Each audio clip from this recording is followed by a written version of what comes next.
Hi, everyone, and welcome to our Facebook Live career chat where we will be discussing building your personal brand. My name is Anna Velleggia, and I am the Director of Career Services for the NC State Alumni Association. I want to first start out by just saying that our hearts go out to all of those affected by this COVID-19 pandemic.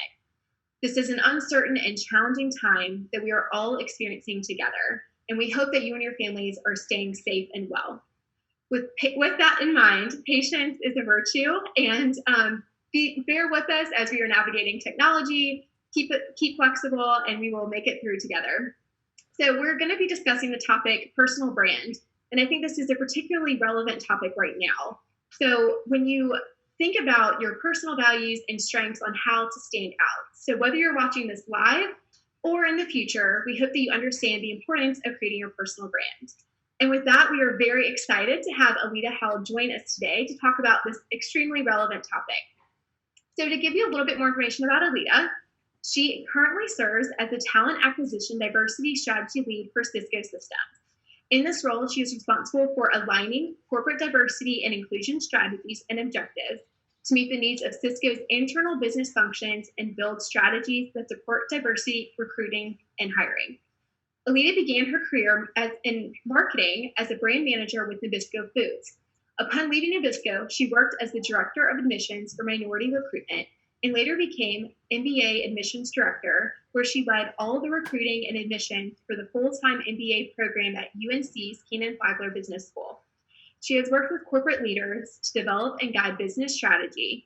Her experience includes leading brand marketing teams, strategic consulting, education recruiting, and talent acquisition strategy for numerous Fortune 500 companies. Aleta is an alumna of NC State, where she earned a BA in Economics and Business Management, and she also earned an MBA from Kenan-Flagler Business School at UNC Chapel Hill. So thank you so much for joining us today. Thank you. First and foremost, go Pack. Yes, absolutely. Absolutely. So I do have some questions prepared, but if you have questions for Aleta as we go through, please just put them in the chat and we will definitely get to them. But we'll just kind of start off with some questions, Aleta. Absolutely. Thanks. All right. So just to get started, what comes to your mind when you think of a personal brand? So when I think about a personal brand, I really think about this concept of having a lifelong journey of you, right? It's a strategic journey, focused on building a persona of how you perceive yourself, how others perceive you. So your personal brand is really a combination of your character, competencies that you build throughout your career, the subject matter expertise, of course, appearance and professionalism, and sort of that package, if you will. And are certainly, sort of surrounding it in terms of, or also surrounding that with your reputation. Your personal brand combines your skills and your experience and your personality and really sort of the persona, again, that you want to create or convey to the world. And oftentimes when we think about brands, we might think about Coca-Cola or Pepsi or Morton's, juxtaposed to McDonald's or, Nickelodeon, for example, sometimes might be more nostalgia surrounding that brand and taking us back to our childhood. Starbucks is a brand that has elevated itself and convinced us to pay $5 or $6 for a cup of coffee. Sure. So yeah, the point I was making about Starbucks is that, they have convinced us, and it's all branding, to pay $5 or $6 for a cup of coffee. And it's really not about the beverage, right? It's about how Starbucks makes you feel. So it's the same thing. And that actually exists in your mind. It doesn't exist. It's not that, who would really think about a cup of coffee? Would we pay for $5 or $6 for a cup of coffee from McDonald's? Probably not. Mm-hmm. But Starbucks has created that experience. And so it's the same way we really have to think about our personal brands. It's about that perception that you create. What you stand for, the way people talk about you when you're not in the room. And as I'll get into a little bit more, most of the time when our brands are presented, we might not even be around.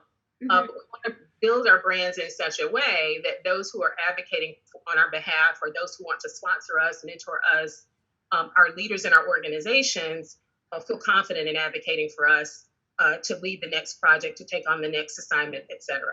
Yes, absolutely. And I think one thing that you mentioned that resonates with me is leaving a room, because at this point, we're not all in the same rooms. I think most of us are working remotely. So to that point, tell us about, the in-person versus virtual brand. Is there a difference? Kind of just discuss those two things. So I don't believe that there should be. I think that the virtual brand gives you an opportunity to connect with a whole lot more people, right? If you think about your social media presence, LinkedIn, you can actually reach out to hundreds, if not thousands of people. People can access your profile without you even knowing it. Mm-hmm. There are companies who might be looking for a particular person to fill a role. They can go out and sort of investigate and research you without you even knowing it. You don't have nearly the opportunity to network in person the same way you do virtually. However, I think it's very, very important for you those representations of yourself to be consistent. Mm-hmm. But I also think that, for example, I went through the exercise this week of creating my brand vision.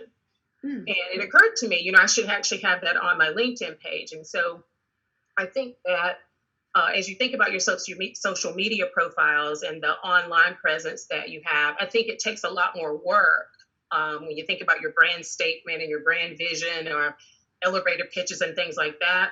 I think it takes a lot of work to actually sort of, go, I want to, cull down I'm going to say X number of years of experience. I won't tell you how many, but I want to cull that down into something that is bite-sized, put that in a bite-sized chunk so somebody can really quickly read that about me, get a sense of who I am and want to learn more, which is. Yeah, absolutely. And I know you mentioned, social media. So I just have to ask the question of how do you keep that personal brand professional, when there is different social media outlets out there? How do you make sure to keep it professional as often as possible, I guess?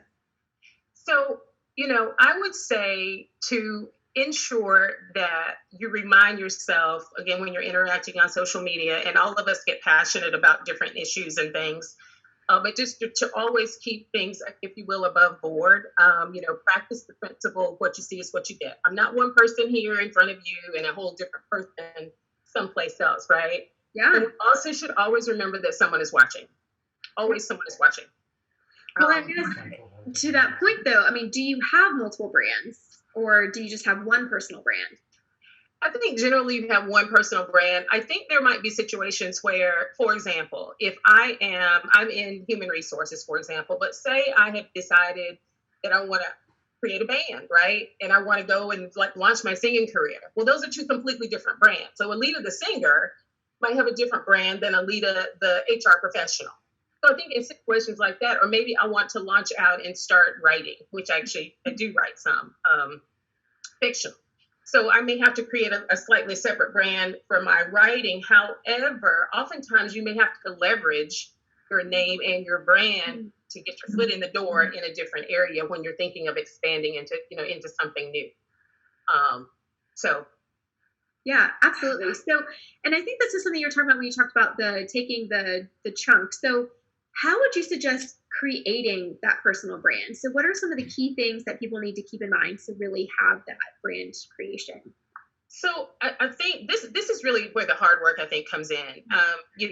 The first thing I think you should probably do is to think, assuming that you're in an industry and you're looking to build a brand in a certain industry or a certain area of expertise, researching who've been successful, finding out how they created their path to success, finding out what obstacles they had to overcome, because oftentimes we think, we know we have our own obstacles. Everyone doesn't share their obstacles. And so we assume we're on this path and nobody's had to go through the things that we've had to go through.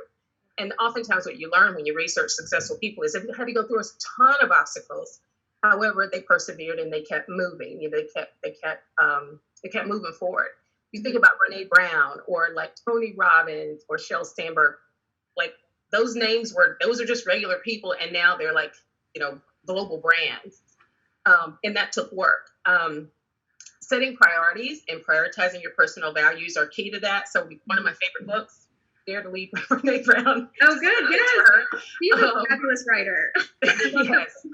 So on page 188, she outlines a number of different values. There's like hundreds on this page. But one of the things that she really tries to emphasize and encourage people to do is come up with, identify one or two values that really drive you. You can't have values all over the place. Right. Just going to identify those values that drive you. Define your passions, right? What are you passionate about? What really makes you want to get up in the morning and go to work? Is it creativity? Is it tech? Is it design? Thinking about your personality traits. Are you extroverted? Are you introverted? Are you talkative? Are you impatient in certain areas? Because this real sort of, it's really going through this exercise of self-awareness. And then once you sort of go through this exercise and you get a better understanding of who you are, where your strengths are, where your weaknesses maybe are, your opportunities for growth, you want to also get feedback from others around you. Professionals, family might not like the feedback, but again, this is all a part of that process. Right. And then embrace what makes you different. Authenticity is key to this because again, I came across this quote, or I think it's Oscar Wilburn that says, be yourself because everyone else is taken. So it's about being yourself, right? Like out of all those things, even though you're going to find that those successful people, you're going to research those successful people, at the end of the day, you can't be anybody but yourself. And when you try to get too close to reflecting what someone else is, you're going to fail in really, letting your authenticity come through. And then the other thing I would say is again, I talked about developing your brand vision, your elevator pitch and all that. So once you do all that hard work, being able to, in a networking setting, or you might be at a coffee shop and meet someone who's in a company that you're interested in joining, you're able to quickly, when they ask you, tell me about yourself, or what is it that you're looking to do, you can quickly convey that. Yeah, absolutely. So I think you made some great points about just things to think about to really establish and think through your personal brand.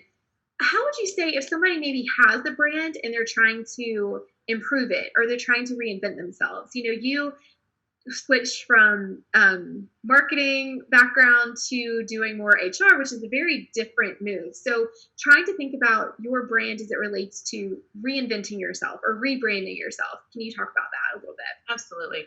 So I first think one of the key things you need to identify or think about is why are you reinventing yourself? Okay.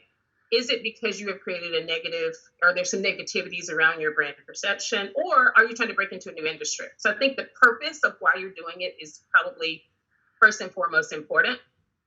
And then I think that, if it's a reputational issue, or, maybe you decide you want to improve your wardrobe.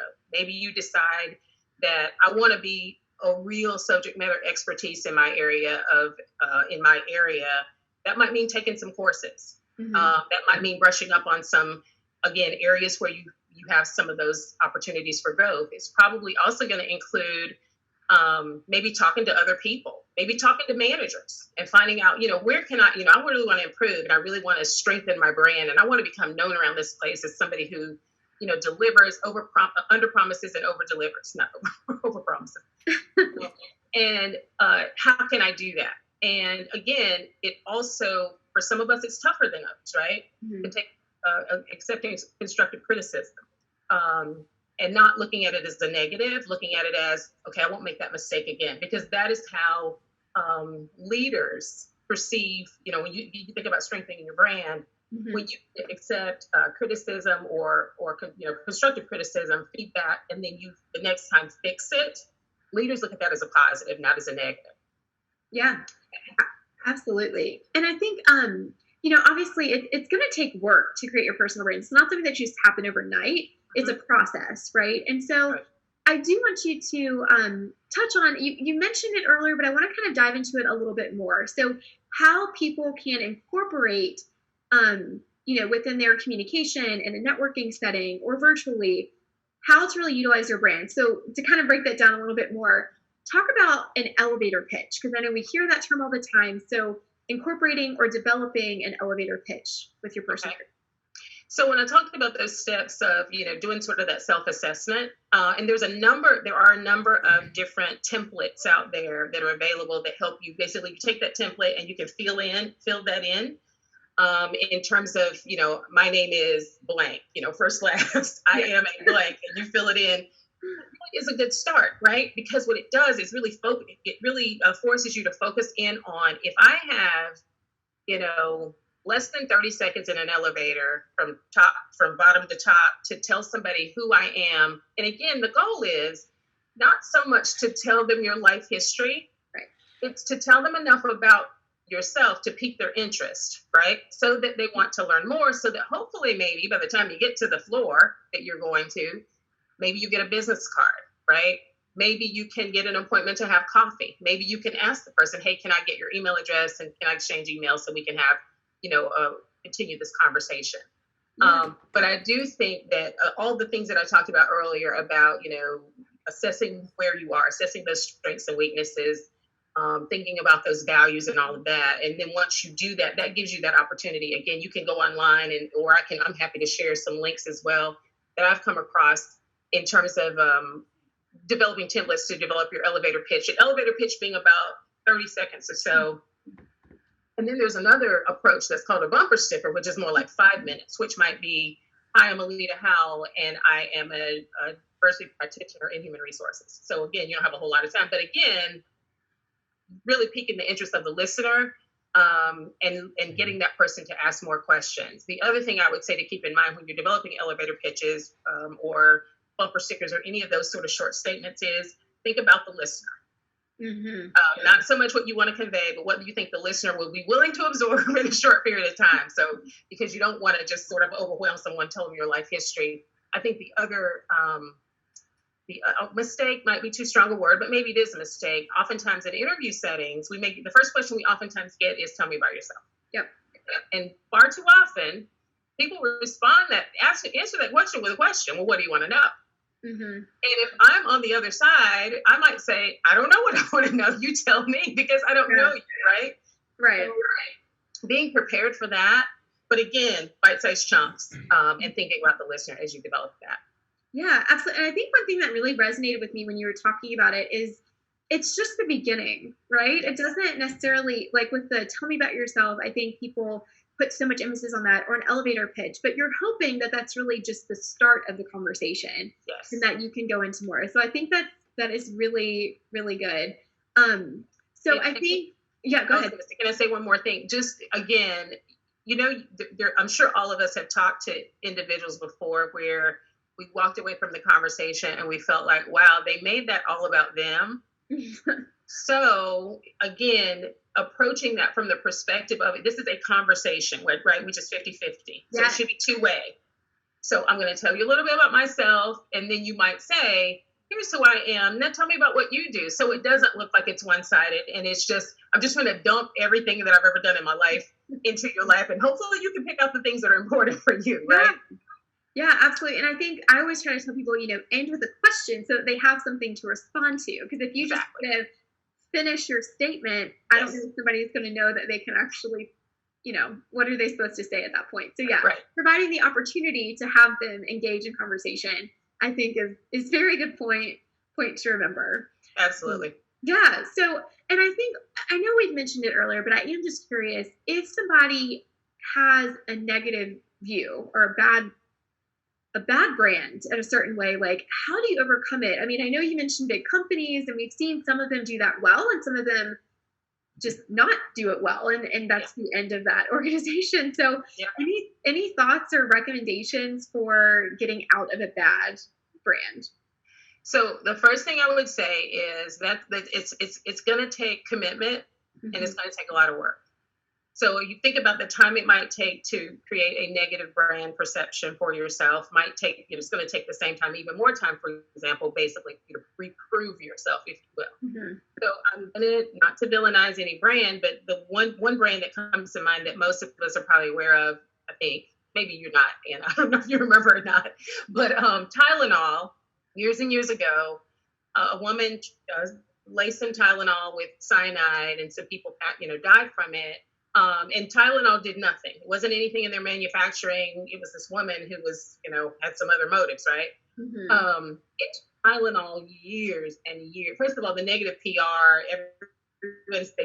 they had to recall on all their products across years, if not decades, to rebound from that. Mm-hmm. And so I think the same is true when you think about an individual trying to resurrect his or her brand. But again, I think it takes a lot of self-evaluation and self-awareness, right? Like, what did I do wrong? Where did I fall down, if you will? And how did I sort of create this tainting of my brand? I think it's related to, if it's related to performance, I think it's, again, around asking managers and coworkers, again, how can I improve? How can I fill the gaps, I guess, if I have, in terms of my performance? But you will have to work hard. If you, as we all know, anytime a person, especially in a workplace, damages a reputation, it's really hard to get that back. And so it's probably going to take a lot of, taking on new assignments, leaning into a lot of work, which I think most of us should do anyway. If you want to build a strong brand, I think leaning into new work is certainly critical. But really doing all the things that I talked about, going through that process of thinking about your brand. Maybe that's how you got to the situation. Maybe you hadn't purposefully put as much emphasis on your brand as you should have. And so if you find yourself in that situation, I think it just takes the hard work of going through and figuring out, where you want to be, what persona you want to create for yourself, and then putting in the work to make it happen. Yeah, absolutely. And I know we've had a few questions come in, so I do want to address a few things. So please keep the questions coming. We'll try to get through as many as we can. One thing that I thought was interesting, this was at the very beginning when we were waiting on technology to cooperate with us, but talking about why we chose to do this topic, which I think is really interesting, because when I first reached out to you, this actually wasn't the topic that I had in the back of my mind. But as we were discussing, you talked about your career story and your brand. And so can you just kind of tell us about why you think this is so important? Because I do think it's just funny that wasn't necessarily what I had in mind, but it definitely worked into that. We thought it was very important. Yeah. So a couple reasons. I think it's timely now, just because of where we are globally with this pandemic. A lot of people may be reevaluating whether they want to shift careers. Unfortunately, some people may have been displaced from a job role, and may have to find themselves in a position where they are having to get back to the job market unexpectedly. So great time to go through, the exercise for that reason. I think the other thing is when I got out of business school, probably like around probably in the 90s, organizations tended to be more vertical. Like, there was a clear path. You started in this job. Well, we use one example when I started in brand marketing. You were in a job for like 2 years, and then if you did everything great, then you got promoted. And it was just a clear rubric, if you will, for what you do to move up the corporate ladder. Right. And I think companies are different now. Companies are flatter. My organization, for example, at Cisco, we're relatively much flatter than that. So you may have to do vertical moves and horizontal moves, right? It might be a little bit of I can't think of the game, like Frogger or something, right? You have to go vertical, go this way, and then move up. You may move across functions. So as you mentioned earlier, I started my career in marketing. I did brand consulting for a while, and marketing and brand consulting definitely go together. Then I went into educational recruiting. And then when I came to Cisco, I was in learning and development marketing. I then went into the diversity office, which is with Cisco Human Resources, and now I'm in talent acquisition. I did that, though. This is sort of, I was able to do that because I've had a strong brand. Mm-hmm. The way that I was able to make the shift, especially from the marketing background to human resources, was having a strong brand and being able to understand my skills, understand my strengths, and being able to package those and sell those in a way that was meaningful to the leadership that was looking to hire for that position. So, but I think it's meaningful because of the way organizations are structured now. It's not a given that you're going to start in a job, get promoted to your manager, then your senior manager, and your director, and your VP. It's not going to. Companies don't necessarily work that way anymore. Mm-hmm. Yeah, I think that's a great point. So someone else wanted to ask about maybe a mock scenario. So I know we talked about an elevator pitch versus a bumper sticker. Would you mind sharing maybe one or both of yours, just so people can just hear an example? And I know the audience is really important, so you can have the audience being, me, someone who works at NC State doing career services. It's totally up to you, but didn't know if you'd be willing to do that. Absolutely. So you sort of caught me on this one because I should know it by heart. But like I said, I just went through this exercise a last week, I guess. That's so yeah, but so my brand vision is to be a leading diversity practitioner and educator through subject matter expertise and courageous leadership. And in doing so, increase diverse representation in corporate America through greater proximity and visibility. So I broke my first rule, which is you should be able to flow. That should be able to flow off my tongue. And it shouldn't be, look like I'm reading it. But again, I developed that last week because it occurred to me that I didn't have one. But so a couple things that I want to point out about my brand vision in terms of why I created it the way that I did. So one is I had to think about, I'm in diversity now, and I had to think about, is this an area that I want to stay in for a while? And I decided that yes, it is. I like the work in diversity, and so I want to continue to build my career there and continue to strengthen my subject matter expertise as a consultant, my consultative practice. Mm-hmm. And then, of course, so that is why I mentioned subject matter expertise, and then courageous leadership. Courageous leadership was purposeful as well, and I'm happy to share any of this with you guys. Courageous leadership was important because in the area of diversity, you have to be a courageous leader because you have to have tough conversations sometimes with leaders in terms of what their aspirations might be as it relates to diversity. And then I used corporate America because I didn't want to necessarily, as much as I love my company, I didn't want to tie it to one company. Yeah. And then proximity and visibility is key in terms of diversity and driving the needle on diversity. We have to have proximity or give individuals proximity and visibility to those that are influencing hiring decisions. So I didn't just it's not just a group of words that I put together. It was really purposeful in terms of what I wanted to create. In terms of an elevator pitch, so I actually had created one that focuses on, you basically, give your first name and your last name, and then you talk about your experience a little bit. My experience includes, I've built a 20-year career in marketing and branding, and I'm now a diversity practitioner. My strengths are, and I can list what those are. And then I'm looking for a position in X, and I feel these are the things that I can bring to your company. So it's, here's what my name, here's my name. Here's, a little bit about your experience. I'm strong in these areas. Here's some of the goals that I have for myself. And then ending with, here's what I think I can bring to your organization. Here's how I can immediately add value to your organization. Yeah. And I think to that point too, the ending would be different for a tell me about yourself in an interview versus your ending to an elevator pitch at a networking setting, right? I Absolutely. think that would be really different because like we said, at the networking event, you might end with a question, whereas in the interview, you're not going to end with a question because they're interviewing you. Yes. But the tell me about yourself, again, it's almost like you have these different, it's almost like you might start with the tell me about yourself, which should still be probably 30, no more than 45 seconds because you don't want to start rambling on. And you might be able to take that statement and then cull it down to your elevator pitch and then cull that down to your bumper sticker, right? Yep. But I do think I had honestly, in doing branding for a long time, never really thought about doing my vision statement, my brand vision, which every brand has a vision, right? So I'm like, I should have a brand vision. So I went through the exercise of creating that. I want to probably tweak it a little bit, but I do think that's if you can start there, then maybe the rest of it might make the rest of it a little bit easier.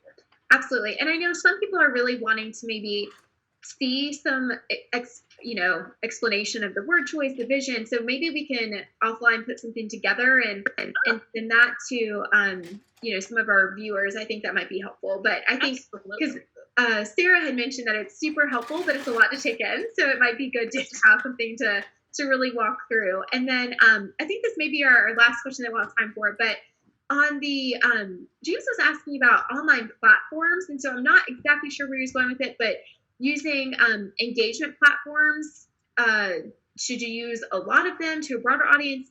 I don't know if he can clarify, but I would think, we talked about LinkedIn as a really big one that I think of, or is there more places that you should be present?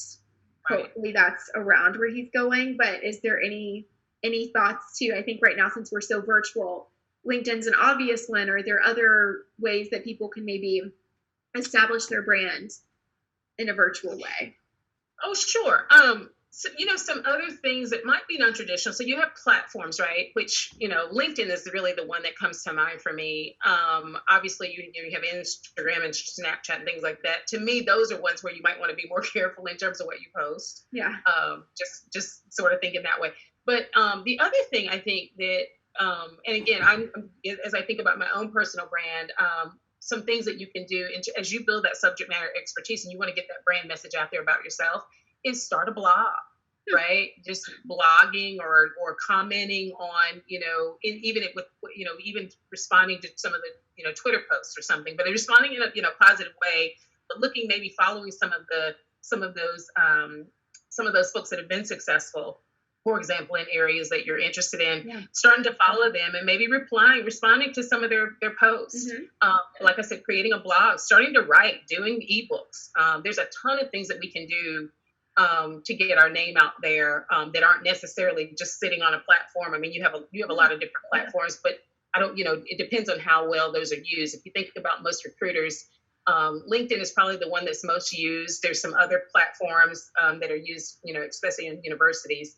But I think a lot is also that can also be said. You think about the Brene Browns and the Tony Robbins, maybe not so much, Sheryl Sandberg and people like that. Of course, you might not be able to write a #1 bestseller, but starting with a blog or figuring out ways. This honestly, for me, being invited and accepting this opportunity to speak to you today is another opportunity for me to create or to build my brand or strengthen my brand, hopefully. And as I think about often, and again, it goes back to thinking about your brand and thinking about those personal attributes. Many of us, sometimes I hate speaking in front of people. I get nervous, or that's really where you have to lean in. So if you do that self-assessment and you realize, I really hate speaking in front of people, I get nervous, I hate it. That is the one thing you should make a commitment to yourself in the next year, or to at least do 1 or 2 engagements where you are speaking in front of people so you can get comfortable. Yeah. So what I'm hearing you say is say yes to more if you're given the opportunity. I think that's something. Yes, I love that. I think that's something good to keep in mind. And one thing that I want to touch on that you mentioned too a while back was, see other people who are successful and it is what you want to do.